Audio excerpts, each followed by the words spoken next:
Where am I? What's happening?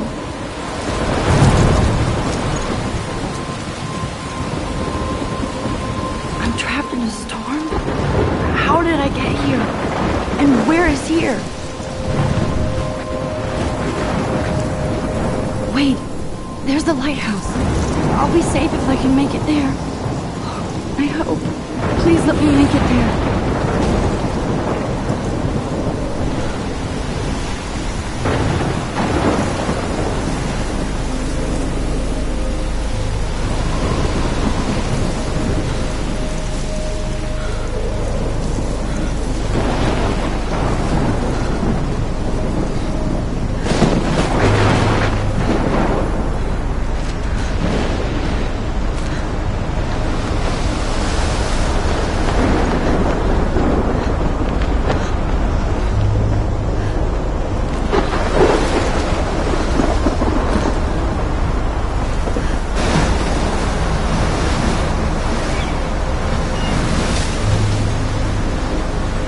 Holy shit.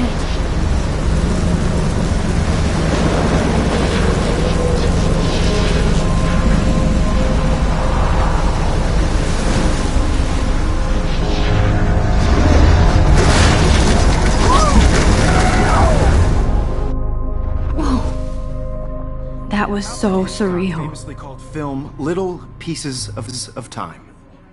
But he could be talking about photography, as he likely was. Okay. I'm in class. Everything's cool. I am okay. From light to shadow. From color to chiaroscuro.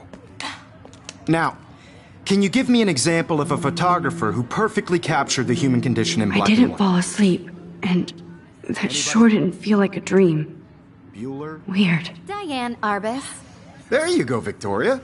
Why Arbus? Because of her images of hopeless faces. You feel like totally haunted by the eyes of those sad mothers and children. She saw humanity as tortured, right? And frankly, it's bullshit. Shh, shh, shh, shh. Keep that to yourself. Seriously, though, I could frame any one of you in a dark corner and capture you in a moment of desperation. And any one of you could do that to me. Isn't that too easy? Too obvious? What if Arbus chose to capture people at the height of their beauty or innocence? She had a brilliant eye, so she could have taken another approach. I have to admit, I'm not a big fan of her work. I prefer Robert Frank. Me too, Victoria. He captured the essence of post-war beat America, and there was honesty about the economic conditions of the era, but a beauty in the struggle. You don't have beauty without a beat. Which explains why Frank was Kerouac's photographic muse, and both were the great chroniclers of the 1950s. Well, we've all seen that iconic shot of Kerouac on the balcony. And if you haven't, shame, shame. Capturing the romantic urban solitude of the 20th century poet. You dig? Now, contrast Frank's stark Americana with Salvador Dali's surrealist photographs. Like Cocteau, he was a true Renaissance man. And his famous self-portraits are famous early examples of that truly awful word you pesky kids love so much. The selfie. And it's a great tradition, and I wholeheartedly fight for your right to self-expression. Or selfie expression. Sorry, I know. So if anybody wants to question the portrait as modern narcissism, they could go back hundreds of years to blame society. Speaking of questions, I bet you thought I'd talk all the way until the bell rang. It's your turn to lecture us. Now, based on the chapters I have no doubt you all memorized, who can tell me the name of the actual process that led to the birth of the self-portrait?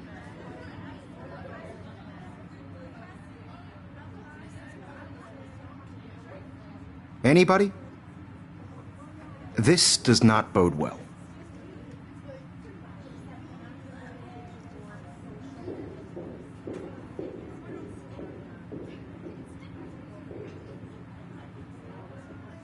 Just jump right in with an answer.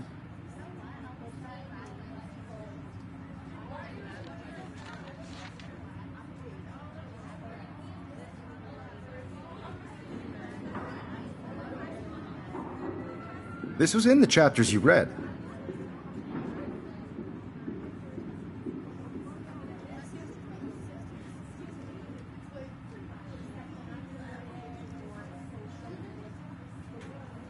Look at this crap. How can I show this to Mr. Jefferson? I can hear the class laughing at me now. Right? I can't believe I still have this pencil case. I should upgrade to the 21st century. I can't believe I still have this pencil case. I should upgrade to the 21st century. But I like it old school. If anybody else looked at this, what would they think? Your silence is deafening. Look at this crap. How can I show this to Mr. Jefferson? I can hear the class laugh. I haven't kept up with my journal as much as I should. My little camera bag is battered, but still kicking. If this were a photo, I'd call it a still life. I should take a picture to prove I'm still here. Shh. I believe Max has taken what you kids call a selfie. A dumb word for a wonderful photographic tradition. And Max has a gift. Of course, as you all know, the photo portrait has been popular since the early 1800s. Your generation was not the first to use images for selfie expression. Sorry, I couldn't resist. The point remains that the portraiture has always been a vital aspect of art and photography for as long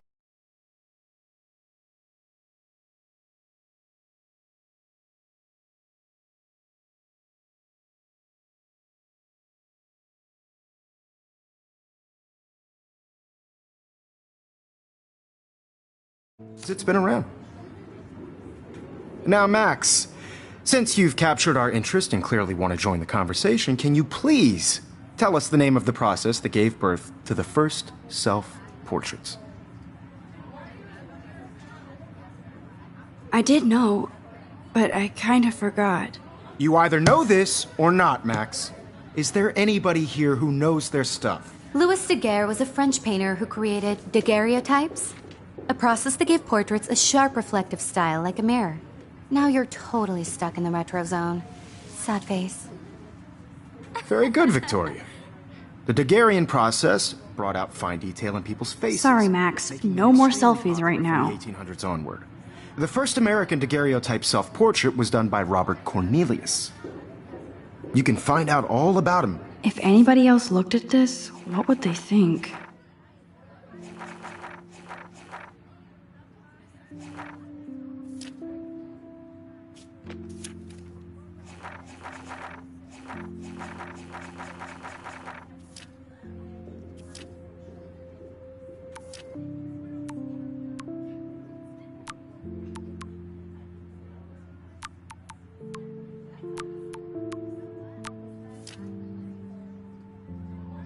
In your textbook, or even online. And guys, don't forget the deadline to submit a photo in the Everyday Heroes contest. I'll fly out with the winner to San Francisco, where you'll be feted by the art world.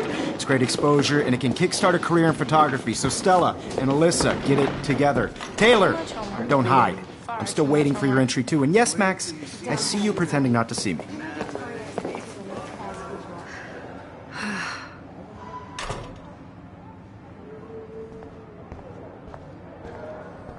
Yes, Victoria. Victoria doesn't waste a second kissing ass. Even if you're submitting your photo for the competition, everybody in class is turning in a photo, so you see the dilemma? I know, Mr. Jefferson.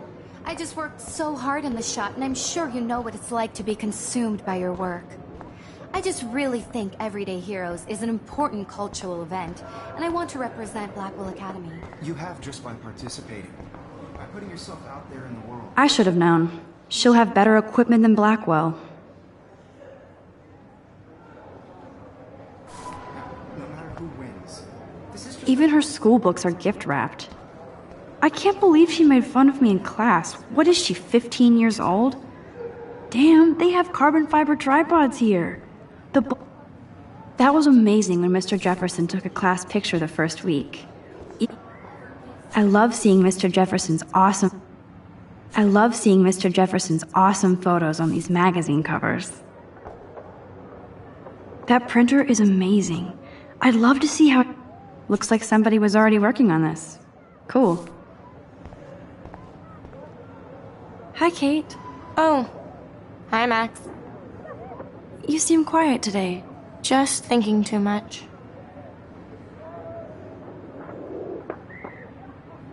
I think Victoria has already won the contest. As usual. She's got nothing on you, Max. Well, I should get going. Yeah, me too. Talk to you later. Sure.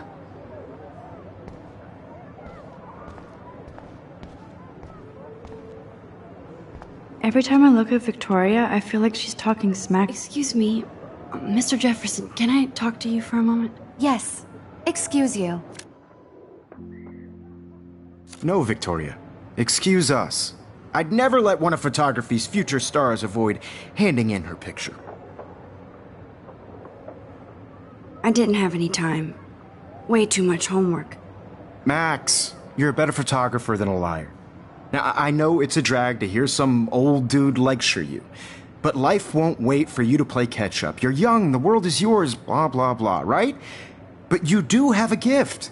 You have the fever to take images, to frame the world only the way you envision it. Now, all you need is the courage to share your gift with others. And that's what separates the artist from the amateur.